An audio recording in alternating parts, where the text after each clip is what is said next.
எல்லாம் நிறைய பேர் என்ன சொல்றாங்க, ஸ்ரீலங்கா மாதிரி இந்தியா ஆயிடும். அதுக்கு சான்சஸே கிடையாது. ஏன்னா இந்தியாவில் ப்ரொடியூஸ் பண்ற டேலண்ட் வேற எந்த ஊர்லயுமே இல்ல. தெரிஞ்சு ரோஹித்தோட ரிட்டையர்மெண்ட் வந்து அவரா கொடுத்துதான் இருக்கணும்ன்ற மாதிரி டவுட் அதிகமாவே இருக்கு. ஏன்னா இந்தியன் டீம்ல பாலிடிக்ஸ் அந்த மாதிரி எக்கச்சக்கமா நம்ம ஓப்பனாவே கேள்விப்பட்டுருவோம். ஏன் விராட் கோலி ஓப்பன் ஸ்டேட்மெண்ட் கொடுத்திருந்தாரு 2018ல பேட் கமின்ஸ் ஓப்பன் ஸ்டேட்மெண்ட் கொடுத்திருப்பாரு. இங்க விராட் கோலி வந்தா நாங்க அவரை அடிக்க விட மாட்டோம், ஒரு செஞ்சுரி அடிச்சு காட்டுங்க அப்படின்ட்டு ஒரு ஓப்பன் ஸ்டேட்மெண்ட் விட்டுருப்பாரு. அங்க ஃபர்ஸ்ட் மேட்ச் பெருத்துல வந்து அடிச்சு பொழந்துருவாரு. ஒரு 100 அடிச்சுட்டு நான் பேச மாட்டேன், என் பேட்டு பேசுன்ட்டு ஒரு லைக் செலிப்ரேஷன் கொடுப்பாரு.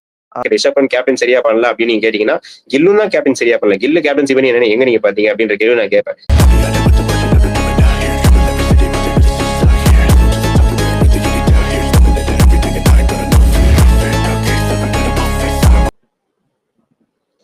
இந்த வீடியோட கண்டென்ட்டுக்கு போறதுக்கு முன்னாடி நம்ம வந்து ஒன்ன பத்தி பேசியே ஆகணும். லாஸ்ட் வீக் எப்படி இருந்துச்சு நமக்கு தெரியும். ஆஸ் இந்தியன்ஸா இந்தியாவில் எப்படி இருந்துச்சுட்டு. So we have to thank our army and arm forces எல்லாரையும். ஸோ அவங்களுக்கு ஒரு தேங்க்ஸ் கொடுத்துட்டு, ஏன்னா அது இல்லைன்னா நம்ம இன்னைக்கு இந்த நேரத்தில் உட்காந்து இந்த வீடியோ ஷூட் பண்ண முடியுமான்னு தெரியல. ஸோ இவ்வளவு சேஃபா நம்ம இருக்கோம்னா அது காரணமான ஆர்ம் ஃபோர்ஸஸ்க்கு தேங்க்ஸ் சொல்லிட்டு நம்ம இன்னைக்கு வீடியோ பண்ணிட்டுக்குள்ள போவோம். இந்தியாவுடைய கிரேட்டஸ்ட் பிளேயர்ஸ் அப்படின்னு சொல்ற 2 பேருக்கு யூஸ்வலா இவங்க சொல்ற பேர் என்ன அப்படின்னா வந்து ஒருத்தர் ஃபெயில்டு கேப்டன் அப்படின்னும், இன்னொருத்தர் இவர் டெஸ்ட் மேட்ச் பிளேயர் கிடையாது அப்படின்னு தான் வந்து ஒரு டேக்லைனோட வச்சிருக்காங்க இத்தனை வருஷமா. ஸோ ரிட்டையர் ஆகிட்டாங்க. ரிட்டையர் ஆனதுக்கு அப்புறமா நம்ம பேசுவோம் அதுதான் உண்மையா இல்ல அதை தாண்டி அவருடைய சாதனைகள் என்ன டெஸ்ட் மேட்ச் பேசுவோம். நம்ம கூட சதீஷும் தினேஷ் ஜாயின் பண்ணியிருக்காரு. நான் வெற்றி. ஸோ வீடியோக்குள்ள போவோம். சதீஷ் நீங்க சொல்லுங்க. ரொம்ப ஒரு ஸ்மால் ஸ்பேன்ல டெஸ்ட் கிரிக்கெட் வந்து அப்படியே ரொம்ப தூரம் போன மாதிரி இருக்கு. நம்ம யாரா லெஜெண்ட்ஸ் அப்படின்னு சொல்லிட்டு பேசிட்டு ஒரு 6 மாசத்துக்கு முன்னாடி இவங்க இருக்க வரைக்கும் இந்தியாவை ஹோம்ல டெஸ்ட் பண்ணவே முடியாது அப்படின்ற மாதிரி ஒரு கோர் குரூப்பா இருந்தவங்க இப்ப யாருமே இல்லாம இருக்காங்க. ஸோ உங்களோட ஃபர்ஸ்ட் ஒப்பீனியன் என்ன?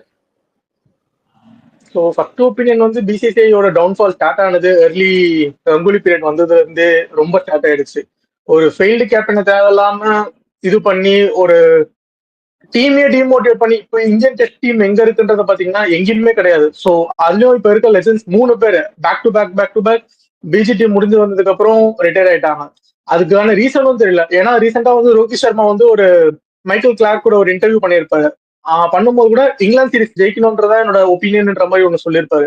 விராட் கோலி அந்த பிஜிடி முடிச்சுட்டு வந்ததுக்கு அப்புறம் ஒரு 5 மேட்ச் ஆடி திரும்ப சஞ்சய் கூட வந்து நெட் செஷன் அட்டன் பண்ணிருப்பாரு ரெட் பால். ஸோ ரிட்டையர் ஆக போறன்ற இன்டென்ஷனோட அவங்க விளையாடி இருந்தாங்கன்னா கண்டிப்பா அந்த ஸ்பேஸ்க்குள்ள போயிருக்கவே மாட்டாங்க. ஸோ அதையும் தாண்டி இப்போ ஏதோ ரீசெண்டா நடந்திருக்குன்ற மாதிரி தான் ஒரு பெரிய கருத்து. ஒரு வாட்டி கோலியே ஸ்டெப் டவுன் ஆனப்போ ஸ்டேட்டா சொல்லியிருப்பாரு, என்னை வந்து ஃபோர்ஸ் பண்ணி தான் ஸ்டெப் டவுன் ஆக வச்சிருந்தாங்கன்றத கோலியே சொல்லியிருப்பாரு ஒரு இதுல. ஸோ இந்தியன் டீமோட டவுன்ஃபால் டோட்டலா அங்கேயே ஸ்டார்ட் ஆயிடுச்சு. ஸ்டில் இப்ப கண்டினியூவா இவ்வளவு தூரம் வந்து நின்று இருக்கு. In test format. ஏன்னா வந்து இது வந்து ஒரு சைக்கிள்னு சொல்லலாம். ஏன்னா இப்ப நீங்க லாஸ்ட் டைம் நம்ம 2000 இப்ப நம்ம தோத்தோம் இல்லையா. இப்போ ஒரு இந்தியாவில வந்து எனக்கு பிஜிடியை விட இது தோக்க ஆரம்பிச்சது எங்க அப்படின்னா இந்த ஒரு டவுன்ஃபால் ஆரம்பிச்சது எங்கன்னா வந்து ஹோம் சீரிஸ் தோத்தது. ஸோ அது எப்ப நடந்த போது அவ்வளவு ஆர்ப்பாட்டம் இருந்துச்சு. பட் அது எப்போ கடைசியா நடந்ததுன்றதை நம்ம பார்க்கணும். அதுக்கு ஒரு 12 வருஷத்துக்கு முன்னாடி அந்த டைம் பாத்தீங்கன்னா வந்து உங்களுக்கு சச்சின், டிராவிட், கங்குலி, லக்ஷ்மன் எல்லாமே ரிட்டையர் ஆகிற டைம். பட் அப்பைக்கும் இப்பைக்கும் ஒரே வித்தியாசம் என்னன்னா அட்லீஸ்ட் கொஞ்சம் ஸ்பேஸ் இருந்துச்சு. கங்குலி வந்து 2011 ரிட்டையர் ஆனான்னு நினைக்கிறேன். சச்சின் 2013 வரைக்கும் ஆடினாரு. ஸோ இந்தியாவுக்கு 1 or 2 லெஜெண்ட்ஸ் இருந்தாங்க. ஸோ தோத்தாலுமே வந்து அந்த மேனேஜ் பண்றதுக்கான வாய்ப்புகள் இருந்தது காரணம் லெஜெண்ட்ஸ் இருந்தாங்க. But all of a sudden எல்லாருமே போனோன்னா ஒரு சீரீஸ் லாஸ்க்கு அப்புறம் எல்லாருமே போனதுன்றது கொஞ்சம் எனக்கு இந்தியா கிட்ட டேலண்ட் இல்லை அப்படின்றது பேச்சே கிடையாது. ஏன்னா இப்ப எல்லாம் நிறைய பேர் என்ன சொல்றாங்க, ஸ்ரீலங்கா மாதிரி இந்தியா ஆயிடும். அதுக்கு சான்சஸே கிடையாது. ஏன்னா இந்தியாவில ப்ரொடியூஸ் பண்ற டேலண்ட் வேற எந்த ஊர்லயுமே இல்ல.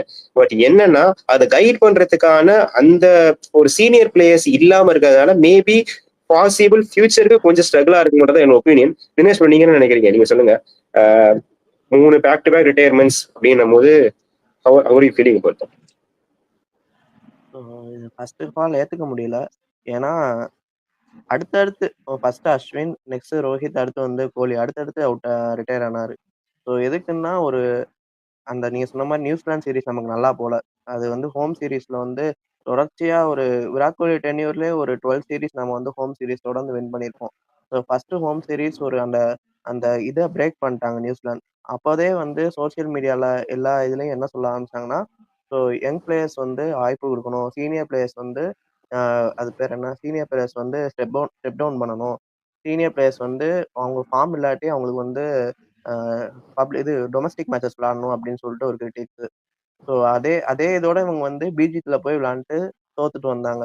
ஸோ அப்போலேருந்து அப்போ வந்து என்னன்னா, இப்போ நீங்க சொன்ன மாதிரி ரோஹித் சர்மா, விராட் கோலிலாம் டொமஸ்டிக் சீசன் ரஞ்சி ட்ராஃபி விளாண்டாங்க. ஸோ விளாண்டும் அவங்களுக்கு அப்போ அவங்க ரிட்டையர்மெண்ட்டுன்ற ஒரு இன்டென்ஷனே இல்லாம தான் விளாண்டுருக்காங்க அவங்க. ஸோ அவங்க ரிட்டையர்மெண்ட்டுன்ற இன்டென்ஷன்லாம் அவங்க விளாடணும்னு அவசியமே கிடையாது. ஸோ அது இல்லாம தான் விளாண்டுருக்காங்க. So what made them to retire வந்து ஒரு பிக் கொஸ்டின் மார்க் தான். ஸோ நீங்க சொன்ன மாரி இந்தியால நமக்கு டேலண்ட்ஸ் வந்து நெறையாவே இருக்கு. ஆனா அந்த நீங்க சொல்ற அந்த டீம நடத்துறது, அது வந்து ஒரு எக்ஸ்பீரியன்ஸ் இல்லாம இருக்கும். ஸோ நீங்க பவுலிங் வந்து நமக்கு பிரச்சனையே இல்ல. நமக்கு ஷமி இருக்காரு, சிராஜ் இருக்காரு, பிரசித் கிருஷ்ணா இப்போ வந்து ஆ எம் ஆஸ்திரேலியா டூர்லயும் நல்லா போட்டாரு. அதுக்கப்புறம் இந்த இந்த ஐபிஎல்லையும் நல்லா போட்டாரு. பும்ரா இருக்காரு. ஸோ பவுலிங் நமக்கு பிரச்சனையே இல்ல. ஸோ பேட்டிங்ல வந்து நமக்கு பேட்டிங்ஸ் இருக்கு. பட் நீங்க சொல்ற அந்த எக்ஸ்பீரியன்ஸ் இல்லாதனால பேட்டிங் வந்து அண்டர்ஸ்டைன் ஆயிரும். அதாவது என்ன சொல்லணும்னா, எக்ஸ்பீரியன்ஸ் கம்மியா இருந்து நமக்கு வந்து அடி வாங்கிரும்னு எனக்கு தோணுது வர சீரிஸ்ல. இதுல ஒரு கவுண்டர் பாயிண்ட்டுமே இருக்கு. நான் அதை கேட்டுட்டு சதீஷ் நீங்க ஆன்சர் பண்ணலாம். என்னோட கொஸ்டின் என்ன அப்படின்னா வந்து ஓடிஐ கிரிக்கெட் டெஸ்ட்ல கிடையாது. ஓடிஐ கிரிக்கெட்ல வந்து ஒரு ஒரு ட்ரை சீரிஸ் நடக்கும் போது கம்பீர், சச்சின், சேவாக் இருக்கும் போது 3 பேருமே ஒரே டீம்ல ஆட முடியாது.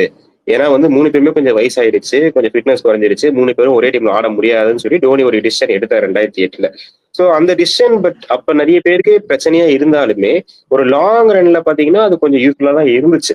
ஏன்னா வந்து அப்படி உங்களுக்கு கிடைச்சவங்க தான் வந்து ரோஹித் சர்மா, விராட் கோலி எல்லாமே அப்படின்னும் போது இப்ப இது வந்து மேபி கம்பீருக்கு இது மேபி மோர் ஹெல்ப்ஃபுல்லா இருக்குமோன்னு தோணுது. ஏன்னா கம்பீர் வந்து அவருக்கு கிட்ட இருக்க யங் டீம் வச்சு அவர் இன்னும் தோக்கவே இல்லை இந்த சீரீஸ்ல.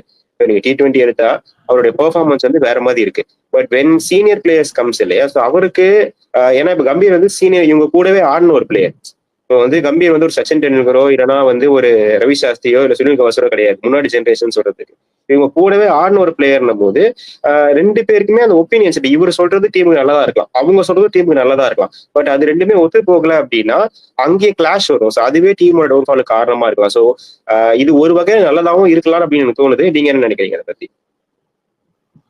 ஸோ நீங்க சொன்ன பாயிண்ட் கிட்டத்தட்ட கரெக்ட். நான் வெளியில இருந்து ஒரு பிளேயரா பார்த்து, ஐ மீன் வெளியில இருந்து ஒரு ஃபேனாவோ இல்லை ஒரு ஆடியன்ஸா பார்த்தோன்னா கரெக்ட். பட் டெஸ்ட் டீம்ன்றது டெஸ்ட்ன்ற வேர்ட்லயே இருக்கு. அது எவ்வளவு ஒரு 5 நாளுக்கான ஒரு கேம். ஒரு போயிட்டு சும்மா எல்லா பாலும் தூக்கி அடிக்க முடியாது. 100 பால் வருதுன்னா அதுல ஒரு 10 பாலோ 5 பாலோ தான் உங்களால கனெக்ட் பண்ண முடியும். அது எல்லா பாலுமே கனெக்ட் பண்ண முடியாது. அதுக்கான எக்ஸ்பீரியன்ஸ் வேணும். ரெண்டாவது நீங்க சொன்னது என்ன சொன்னீங்கன்னா, கம்பீர் வந்து எக்ஸ்பீரியன்ஸ், ஐ மீன் சீனியாரிட்டி லெவல் வந்து பாத்தீங்கன்னா ரோஹித் சர்மா இவங்க எல்லாருமே ஈக்குவல் லெவல்ல இருக்காங்க. ஸோ அதனால மிஸ்கம்யூனிகேஷன் இருக்கலாம்ன்றது சொல்லுறீங்க. எனக்கு தெரிஞ்சு இந்தியன் பிளேயர்ஸ் யாருமே வந்து ஓவர் எட்வைட்டடா இருந்துதான் நான் கேள்விப்பட்டது இல்லை. ஏன்னா ரீசெண்டா இவங்களோட ஒப்பீனியன் ஒன்று இருக்கு. ஈக்குவலா மேனேஜ் பண்ணுவாங்க. சொல்றேன், இப்ப வாஷிங்டன் சுந்தர் வந்து நல்லா பெர்ஃபார்ம் பண்ணாரு இல்லையா. சோ வாஷிங்டன் சுந்தர் ஆடவே அப்படின்றது ஒரு எக்ஸாம்பிள் கம்பீர் ஒப்பீனியனா இருக்கலாம். இல்ல எனக்கு அஸ்வின் தான் வேணுன்றது ரோஹித் சர்மா ஒப்பீனியனா இருக்கலாம். சோ இப்ப அஸ்வின் எந்த வகையிலும் நல்ல ஸ்பின்னர் இல்லைன்றதும் கிடையாது, வாஷிங்டன் சுந்தர் பெட்டரா பண்ண முடியாதுன்றதும் கிடையாது. பட் இதுதான் அந்த கான்ஃபிளிக்ட் இல்லையா. 2 பேருக்குமே வந்து ஒரு கில்லு ஒரு கேப்டன் அப்படின்னா அதை பத்தி பேசுறாங்க. அதை பத்தி அதுக்குள்ள நம்ம வருவோம். கில்லு தான் கேப்டனா தான் வச்சுக்கோங்களேன், அவர்கிட்ட கம்பீர் சொல்லலாம் இந்த டீம் ஆடு பண்ணி அப்படி எனக்கு தெரியும் அப்படின்ட்டு. பட் ரோஹித் சர்மா கேப்டனா இருக்கும்போது இப்ப ரோஹித் சர்மா வான்ஸ் அஸ்வின், அதே டைம்ல கம்பீர் வான்ஸ் வாஷிங்டன் வச்சுக்கோங்களேன். 2மே டீமுக்கு நல்ல டிசிஷன் தான். பட் அது ஒரு கான்ஃபிளிக்ட் தானே. அந்த மாதிரி கான்ஃபிளிக்ட் வரும்ன்ற ஹெட்வைட் நான் பத்தி சொல்லல. எல்லாருமே இந்தியாவுக்கு என்ன தேவையோ அதுதான் பண்ணுவாங்க. பட் வந்து அவங்களுக்குள்ள அந்த கான்ஃபிளிக்ட் இருக்கலாம். சொல்ல வந்தேன்.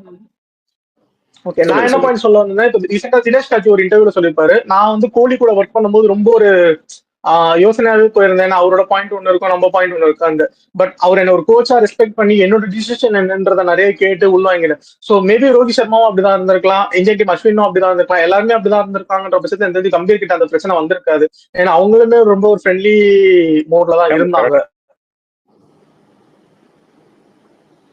ஸோ இது நம்ம 2 sides ஆஃப் த காயின் தான். இதுல வந்து நம்ம இதுல பெனிஃபிட்டும் இருக்கு, இதுல வந்து நமக்கு டிஸ்அட்வான்டேஜும் இருக்கு. பட் என்ன ஒரே பிரச்சனைனா வந்து ஒரே சீரீஸ்ல அட்லீஸ்ட் மேபி வந்து ஒரு இந்த இங்கிலாந்து சீரீஸுக்கு ரோஹித் சர்மா கோலி ரிட்டையர் ஆகாம வந்து இப்பதான் அஸ்வின் போயிருக்கான், மேபி இங்கிலாந்து சீரீஸ் நான் ஆடுறேன், அங்க சரியா வரலையா, ஒரு ஹோம் சீரீஸ் வரும்போது நான் இந்த சின்ன பசங்கிட்ட கொடுத்துட்டு போறேன். ஏன்னா இப்ப ஒரு ஆல் ஆஃப் சடனா ஒரு அவே டூர், அதுவும் இங்கிலாந்து மாதிரி ஒரு டூர்ல இங்கிலீஷ் கண்டிஷன்ல பேஸ்பால் எப்படி ஒர்க் ஆகுன்றது நமக்கு தெரியும். அப்படின்னும் போது அந்த டைம்ல நம்ம ஒரு ப்ரெஷர் ஹேண்ட்லிங்ன்றது நமக்கு தேவையில்லை. ப்ரெஷர் வந்து சும்மா ஹேண்டில் பண்ண முடியாது. ஸோ அந்த டைம்ல ஒரு ஆல் ஆஃப் சடனா எல்லா சீரியஸும் விட்டு போனதுதான் வந்து எனக்கு ஒரு கேள்விக்குறியா இருந்துச்சு. இப்ப அதுக்கு இன்னொரு சைடும் இருக்கு. இப்போ வந்து நீங்க நிறைய ப்ரூவ் பண்ணிட்டீங்க. நீங்க இதுக்கப்புறம் நான் ப்ரூவ் பண்றதுக்கு என்ன இருக்குன்னு நம்ம கேட்கும் போது உங்க மேல திருப்பி அந்த கேள்வி வந்துட்டே இருந்தா இல்ல, இதுக்கு மேல வந்து என்னடா இதுக்கு மேல இன்னுமா நம்ம கேள்வி இதை கேட்டே இருக்கணும், நம்ம நம்பி விடுறதா தான் இருக்கலாம், இல்லைன்னா நம்ம கிளம்புவோம், அந்த மைண்ட் செட்டுக்கு வந்துட்டாங்களான்றதான் கேள்வி. ஏன்னா இப்ப ஆஸ்திரேலியா டூர் சரியா பர்ஃபார்ம் பண்ணலையா, நம்ம தலைக்கு மேல இவ்வளவு வருஷம் நம்ம பண்ணிட்டோம், இதுக்கு அப்புறமாவும் வந்து இந்த டூர் சரியா பண்ணல, நீ என்ன சொல்றது இந்த டூர் சரியா ரிட்டையர் ஆகிட்டு நானும் ரிட்டையர் ஆகிட்டு போயிடுறேன், அந்த டிசிஷனா இருக்கும்னு நினைக்கிறீங்களா நீங்க? இல்ல, எனக்கு தெரிஞ்சு ரோஹித்தோட ரிட்டையர்மெண்ட் வந்து அவரா கொடுத்ததா இருக்கணும்ன்ற மாதிரி டவுட் அதிகமாவே இருக்கு. ஏன்னா ரீசெண்டா Australia last month April month அப்போதான் அவர் வந்து ஒரு மைக்கேல் கிளார்க் கிட்ட பேசிட்டு இருந்திருப்பாரு. இந்த மாதிரி நாங்க இங்கிலாந்து சீரீஸ்ல போயிட்டு அதுதான் ஜெயிச்சிட்டு கேக்குறேன், வருவோம். அவங்களோட மைண்ட் செட் மாறி இருக்குமான்னு கேக்குறேன். இவ்வளவு நான் பண்ணிட்டேன், இவ்வளவு பண்ணதுக்கு அப்புறமாவும் இந்த சீரிஸ் நீங்க நல்லா பண்ணலன்னா நீங்க விட்டு போயிடணும், நீங்க என்ன நீங்க சொல்லி இப்ப நான் போறது என்ன, நானே போயிடுறேன் அப்படின்ற மாதிரி ஒரு டிசிஷனா இருக்குமா? இந்தியன் டீம்ல பாலிடிக்ஸ் அந்த மாதிரி எக்கச்சக்கமா நம்ம ஓப்பனாவே கேள்விப்பட்டுவோம். ஏன் விராட் கோலி ஓப்பன் ஸ்டேட்மெண்ட் கொடுத்திருந்தாரு, நான் கேப்டன்சில இருந்து ஸ்டெப் டவுன் ஆனோன்னு இன்ட்ரெஸ்ட் பண்ணல, பட் என்ன வந்து ஃபோர்ஸ் பண்ணி கேப்டன்சில இருந்து ஸ்டெப் டவுன் ஆக சொல்லியிருந்தாரு ஒரு ஓப்பன் ஸ்டேட்மெண்ட் கொடுத்திருந்தாரு அந்த டைம்ல, கங்குலி பீரியட்ல. சோ நீங்க என்ன சொல்றீங்க, பிரஷர்னால எடுத்த டிசிஷன் தான்றீங்க? பிரஷர்னால எடுத்த டிசிஷன் மட்டும்தான். இல்லைன்னா அவங்க வந்து திரும்ப ரஞ்சி ட்ரோஃபி ஆடணும்ன்றது அவங்களுக்கு ஒரு இதுவே கிடையாது அவங்களுக்கு. ஸோ ஓகே, நம்ம டிசிஷனை பத்தி பேசியாச்சு, பட் பிளேயர்ஸை பத்தி பேசணும் இல்லையா? ஸோ 2 பேர் கெரியரும் வந்து ஒரு குளோரியஸ் கெரியரா இருந்திருக்கு. டெஸ்ட் மேட்ச்ல வந்து ஃபர்ஸ்ட் நம்ம விராட் கோலி கிட்ட இருந்தே ஆரம்பிப்போம். 30 செஞ்சுரிஸ் அடிச்சிருக்காரு. ப்ரொலாங் டைமுக்கு டெஸ்ட் டீமை நம்பர் 1 டீமா வச்சிருந்திருக்காரு.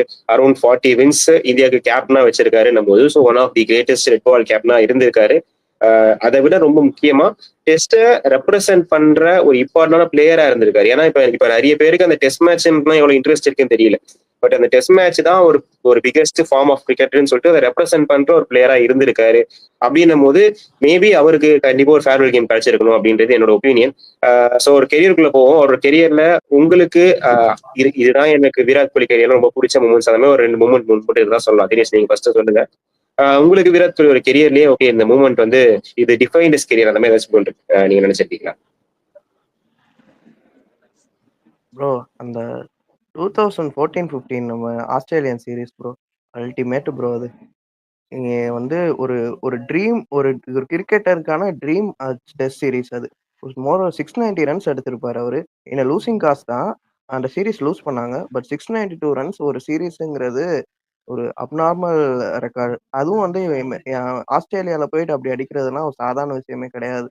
ஸோ அதை நிகழ்த்தி காட்டினாரு.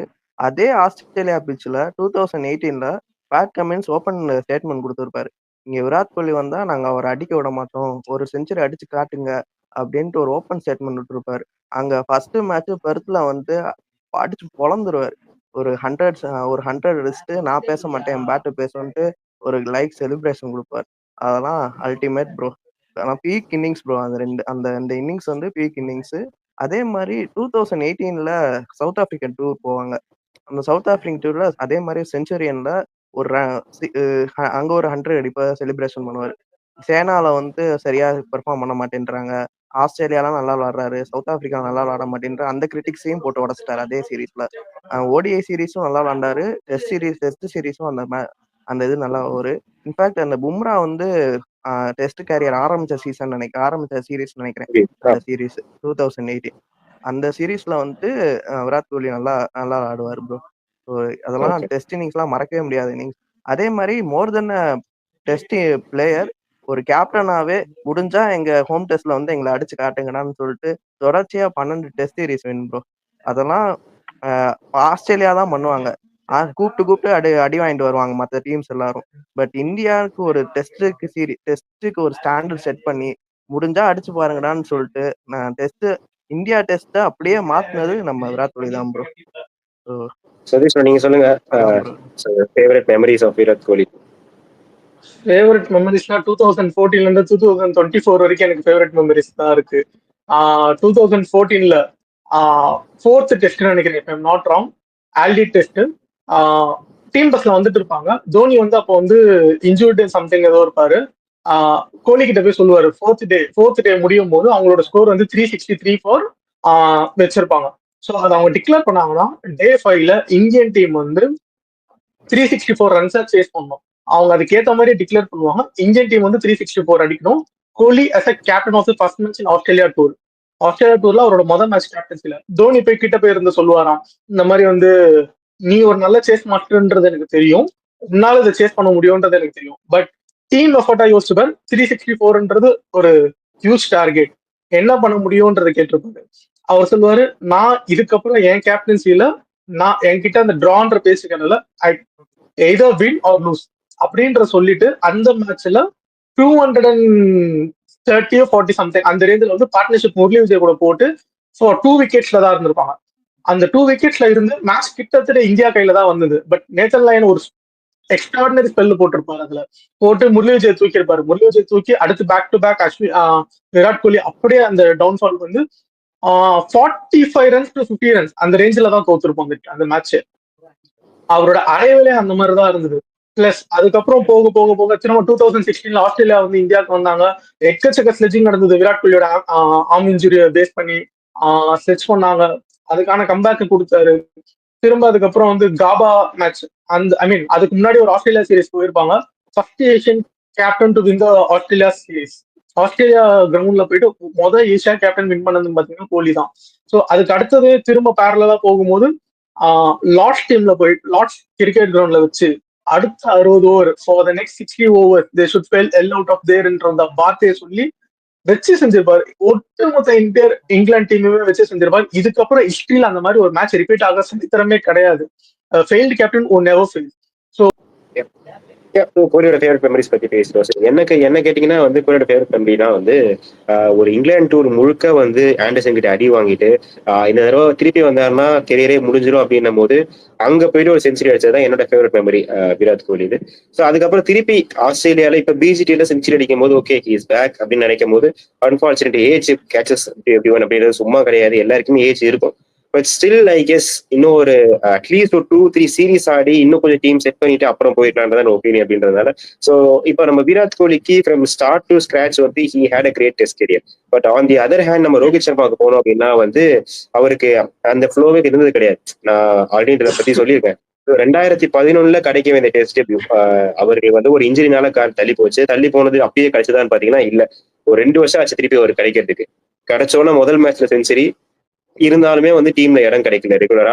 அப்படின்னும் போது கிட்டத்தட்ட எல்லாருமே சொன்னாங்க நீ வந்து ஒயிட் பால்ல சூப்பர் பிளேயர்ப்பா, ஆனா நீ டெஸ்ட் மேட்ச் பிளேயர் கிடையாது, நீ டெஸ்ட் மேட்ச் பிளேயர் கிடையாது அப்படி இப்படின்னு திருப்பி சொல்லி 2019 ஓப்பனரா சான்ஸ் கிடைச்சதுக்கு அப்புறம் என்ன பண்ணாருன்னு நம்ம எல்லாருக்குமே தெரியும். திருப்பி I don't want to go for any records.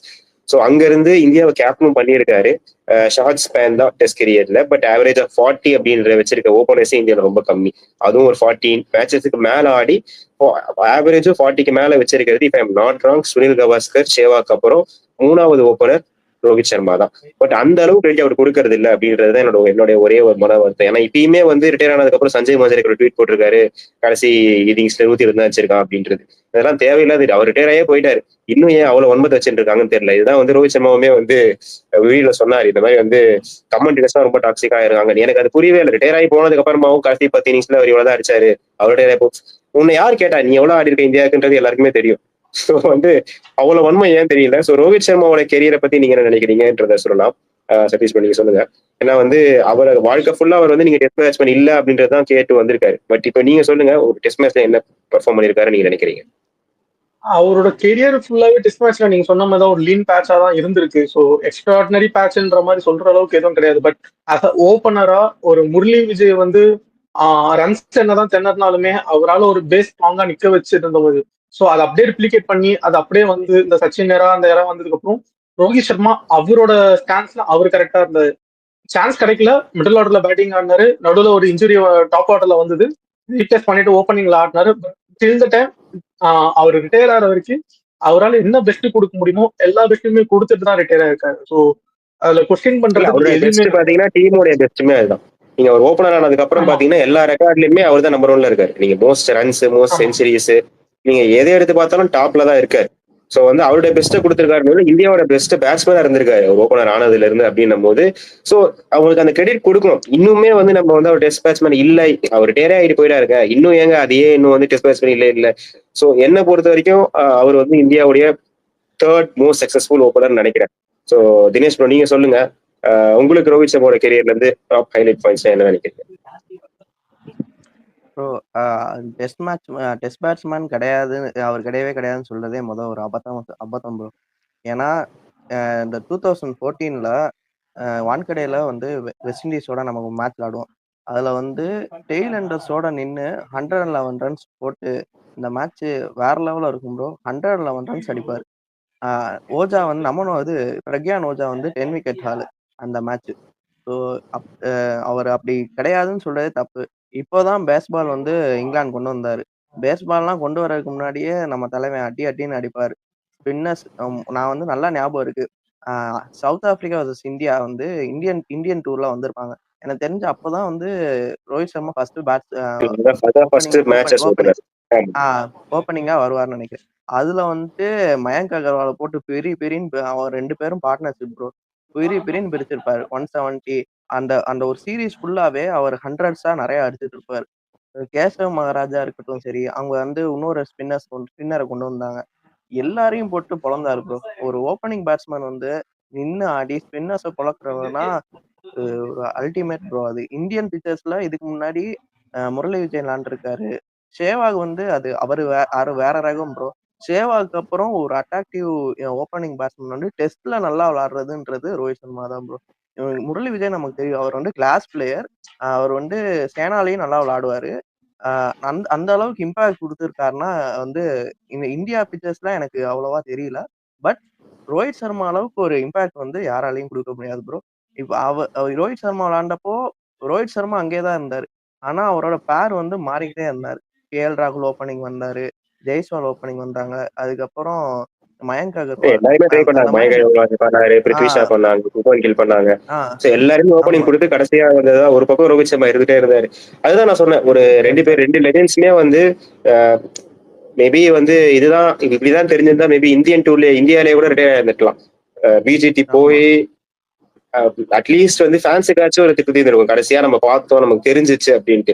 ஏன்னா நீங்க எல்லா பெரிய லெஜெண்ட்ஸுமே நீங்க பாத்தீங்கன்னா இப்ப டோனில ஆரம்பிச்சு அஸ்வின், விராட் கோலி, ரோஹித் சர்மான்ட்டு யாருக்குமே ஒரு நமக்கு தெரியாம டப்புன்னு என்னடா அப்படின்றதுல முடிஞ்சு போச்சே கெரியர் டெஸ்ட்ல அப்படின்றதுதான் எனக்கு கொஞ்சம் வருத்தமான விஷயமா இருக்கு. ஸோ பாஸ்ட பத்தி பேசிட்டோம், ஃபியூச்சருக்கு போவோம். அடுத்த கேப்டன் கில்லு தான் அப்படின்ற மாதிரி சொல்லிட்டு இருக்காங்க. எனக்கு சரியா படல. ஏன்னா இந்தியால கில்லு ராஜா தான், அதை பத்தி எந்த சந்தேகமும் கிடையாது. பட் வெளியூர்ல போனீங்கன்னா ஒரு டீம்ல சர்டனிட்டியா அப்படின்னு கேட்டாலும் என்ன கேட்டா நான் இல்லைன்னு சொல்லுவேன். நியாயப்படி பாத்தீங்கன்னா என்னை பொறுத்த வரைக்கும் either it should be Bumrah, இல்ல பும்ராக்கு இன்ஜுரி இருக்கு நீங்க நினைச்சீங்கன்னா it should be Rishabh Pant தான் நினைக்கிறேன். ரிஷப் பண்ட் கேப்டன் சரியா பண்ணல அப்படின்னு நீங்க கேட்டீங்கன்னா கில்லும் தான் கேப்டன் சரியா பண்ணல. கில்லு கேப்டன்சி பண்ணி என்ன எங்க நீங்க பாத்தீங்க அப்படின்ற கேள்வி நான் கேட்பேன். ஏன்னா ரிஷப் பண்ட் ஐபிஎல் சரியா பண்ணலாம், கில் எங்க கேப்டன்சி பண்ணி சூப்பரா பண்ணாரு. நீங்க குஜராத் டைட்டன்ஸ் சொன்னீங்கன்னா அங்க நெஹரான்னு ஒருத்தர் இருக்காரு, அவருடைய இன்புட் அங்க நிறைய இருக்கு. சோ டெஸ்ட் மேட்ச்ல கேப்டன் பண்றது சும்மா கிடையாது. இல்ல அப்படி உங்களுக்கு 2 பேருமே சின்ன பசங்க நினைச்சீங்கன்னா இருக்கவே இருக்காரு கேஎல் ராகுல். அவரு கூட நீங்க கொடுத்துட்டு போங்க கேப்டன்சி. பட் கில்லு அதுதான் தெரியல, அதுதான் ரூமர்ஸா இருக்கு. பட் என்ன பொறுத்த வரைக்கும் அது கரெக்டான மூவான்னு தெரியல. ஏன்னா அவரோட ஆவரேஜே ரொம்ப கம்மி செனா கண்ட்ரீஸ்ல. அவர் டீம்லயே இல்ல. இப்ப எனக்கு தெரிஞ்சு கில்ல ஆடணுன்றதுக்காக தான் ரோஹித் சர்மா ரிட்டையர் ஆக நினைச்சாங்கன்னா கூட எனக்கு தோணுது. ஏன்னா கில்லு கடைசி மேட்ச் ஆடணுன்றதுக்காக தான் ரோஹித் சர்மா தானே டிராப் பண்ணிக்கிறார். சோ அப்படி ஆடி கூட கில்லு பெருசா பண்ணல அந்த மேட்ச்.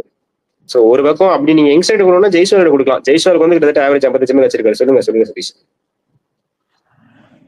நீங்க பேசுற பாயிண்ட்ல எனக்கு தெரிஞ்சு எந்த யூஸ் இருக்குன்னே தெரியல. இப்போ வரைக்கும் இந்தியன் டீம்ல பும்ராவை தவிர வேற யாருமே கேப்டன்சி மெட்டீரியலே கிடையாது.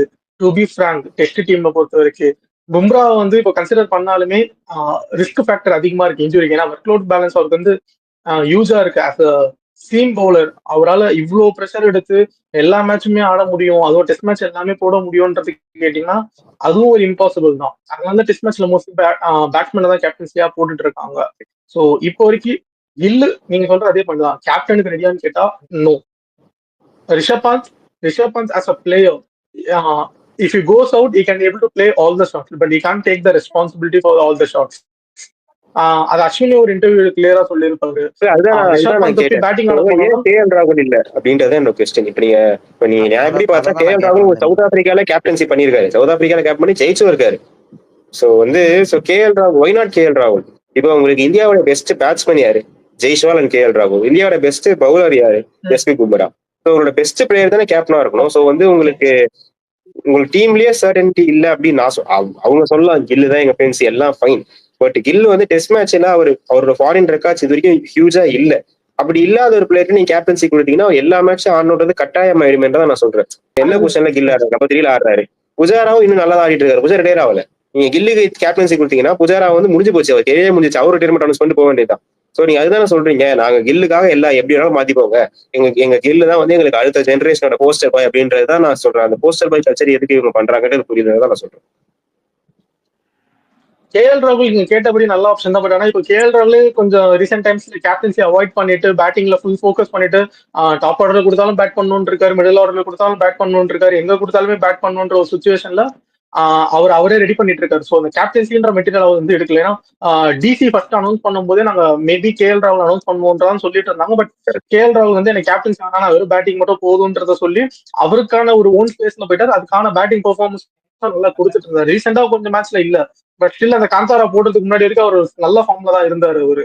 கில்லு தான் உங்களுக்கு அடுத்த ஜென்ரேஷன்ன்றீங்க, அதை நான் இல்லைன்னு சொல்லல. பட் இன்னைக்கு தேதிக்கு கில்லுக்கு அந்த ஃபார்ம் இருக்கா? இப்ப அவரோட பிளேஸே கொஸ்டினா இருக்கும் போது நீங்க கேப்டன்சி கொடுத்தா அது எக்ஸ்ட்ரா பிரச்சனை தானே. இப்ப டீம் சரியா இப்ப அவருக்கு பர்ஃபார்மன்ஸ் மேலேயே அவருக்கு கொஞ்சம் கொஸ்டின் இருக்குன்னும் போது இப்போ ஒரு வேலை இப்ப இங்கிலாந்து போயிட்டு டீம் சரியா பர்ஃபார்ம் பண்ண வச்சுக்கோங்க, லெட்ஸ் இந்தியா நல்லா பர்ஃபார்ம் பண்ணுவாங்கன்ட்டு, நல்லா பர்ஃபார்ம் பண்ணல அப்படின்னா அவர் டீம்ல என்ன சேஞ்சஸ் பண்ணலாம்னு யோசிப்பாரா, இல்ல அவர் பேட்டிங் என்ன சேஞ்சஸ் பண்ணலாம்னு யோசிப்பாரா? இது ஒரு பெரிய ப்ரெஷர் இல்லையா? அதுதான் நான் கேட்கிறேன். சோ இல்லன்னா நீங்க அதுதான் நான் வந்து ஒரு எக்ஸ்பீரியன்ஸ் கேண்டிடேட் மாதிரி கேஎல் ராகுலுக்கோ இல்ல நீங்க பும்ரா கேப்டனா போடுங்க, பும்ரா இல்லாதப்ப ஒரு மேட்ச் 2 மேட்ச் சுப்மன் கில் கேப்டனா போடுங்க அப்படின்றத என்னோட ஒப்பீனியனா இருக்கும். I don't want to have Shubman Gill as captain now. நீங்க பும்ரா கேப்டனா போடுங்க, பும்ரா 3 மேட்ச் ஆடுவாரா, மீதி 2 மேட்ச் கூட ஆடல அப்படின்னா ஸ்டாண்ட் இன் கேப்டனா கில்ல போடுங்க, அதுல எந்த தப்புமே கிடையாது. ஏன்னா வந்து இப்ப நீங்க ஃபியூச்சர் நோக்கி கொண்டு போறீங்க. இப்ப நீங்க டைரக்டா தூக்கிட்டு போய் கையில கொடுக்காதீங்கன்னு தான் சொல்றேன். அதுதான் என்னோட ஒப்பீனியன். பட் நம்ம சொல்றதை யாரும் கேட்க போறது இல்லை. நாளைக்கு கில்லு தான் கேப்டன் அனௌன்ஸ்மெண்ட் வரப்போகுது. பட் இது என்னுடைய மனக்குமுறல் குமுறியாச்சு. ஸோ நம்ம பாஸ்ட பத்தி பேசியாச்சு, ஃபியூச்சர் பத்தி பேசியாச்சு.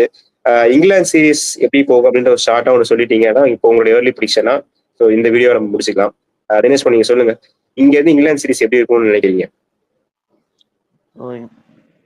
எனக்கு என்னமோ தோணுது, ஸ்ரேயாஸ் ஐயர் வந்து ஒரு டெஸ்ட் கம்பேக் கொடுப்பாருன்னு எனக்கு தோணுது, அந்த நம்பர் 4 ஸ்பாட். ஸோ நம்பர் 4 ஸ்பாட்டுக்கு நீங்க எடுத்தவங்க அவுட்டோன்னு ஒரு பிளேயர் வந்து இங்கிலாந்துல வந்து விளையாட வைக்கிறது ஸோ எந்த அளவுக்கு கரெக்டுக்கு.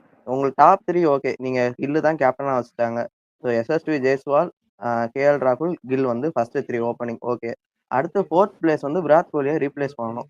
ரீப்ளேஸ் பண்றதுக்கு உங்களுக்கு 1.5 வருஷமா ஒரு பிளேயர் இருக்காரு, சர்ஃப்ராஸ் கான். நீங்க அவரை நம்பியும் இறக்கல. அதுல நிறைய மேட்ச் அவர் நம்பி இறக்குன பிச்லயும் ஸ்பின்னர் ஃப்ரெண்ட்லி பிச்ல நல்லா விளாண்டாரு. ஃபாஸ்ட் பவுலர்ஸ் அவர் சரியா விளையாட தெரியல. ஜுரல் இருக்காரு, நம்பர் 4 ஜுரல் எப்படின்னு எனக்கு தெரியல. பட் ஒரு ஒயிட்ஸ்ல வந்து நம்ம ஸ்ரேயாஸை பார்க்கலாம்னு எனக்கு தோணுது. ஸோ நம்ம நியூசிலாண்டோடய அவர் ஒரு செஞ்சுரி ஒரு 50 அவர் ஃபர்ஸ்ட் மேட்ச்லேயே அடிச்சிருப்பாரு. ஸோ ஐபிஎல் ஃபார்மும் ஓரளவுக்கு நல்லா தான் இருக்கு. ஸோ ஸ்ரேயாஸ் ஐயர் கம்பேக் கொடுப்பாருன்னு தோணுது. அப்படி out of the box think பண்ணோம்னா சாய் சுதர்சன் நம்ம எடுக்கலாம். சாய் சுதர்சன் வந்து ஒரு நல்ல பிளேயர் தான், கவுண்டியும் நல்லா விளாண்டுருக்காரு, இப்பயும் நல்ல ஃபார்ம்ல இருக்காரு. நம்பர் 4 வந்து ஸ்ரேயாஸ் ஐயரை வந்து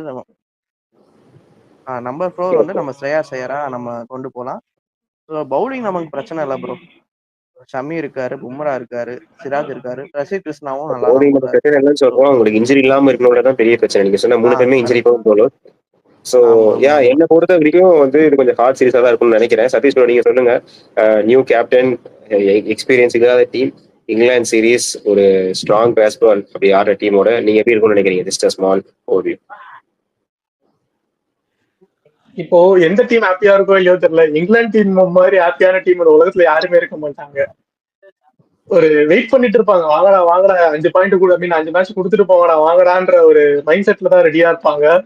பிளஸ் இவர் தினேஷ் ப்ரோ சொன்ன மாதிரிதான், எனக்கு தெரிஞ்சு இப்போதைக்கு நம்பர் 4 ஸ்பாட்டை ரீப்ளேஸ் பண்றதுக்கு யாருமே பெர்ஃபெக்ட் மேட்சா இல்ல. மேபி ரீப்ளேஸ் பண்றதுக்கு அவர் சொன்ன மாதிரி ஸ்ரேயாஸ் ஐயர் தான் வாய்ப்பு இருக்கு.